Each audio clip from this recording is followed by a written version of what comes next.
అమ్మ. అమ్మ కొట్టిందా?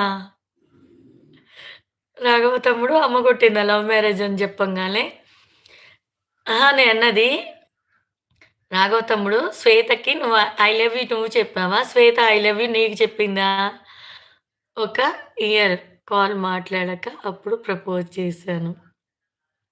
అవునారా పూజగో? నాకైతే ఈయన ఫస్ట్. నేను జెప్పల. ఈయనే జెప్పు. తెలుగులో కామెంట్ పెట్టండి. కొంచెం పైన లైక్ ఇచ్చేసేయండి. కొత్త వాళ్ళైతే ఒక వీడియో చూడండి. నచ్చితే సబ్ చేసుకోండి. అమ్ముగాడు మళ్ళీ ఎక్కడికి పోయింది? ఇక బ్యాడ్ కామెంట్‌లు స్టార్ట్ అవుతూ ఉంటాయి. నేనే చెప్పిన అక్క. అవునా తమ్ముడు? కానీ అది థ్రిల్ ఉంటది గదా! కదరా పూజగా? ఫస్ట్ చెప్తే అదో థ్రిల్ ఉంటది. కానీ నాకు ఈయనే జెప్పాడు.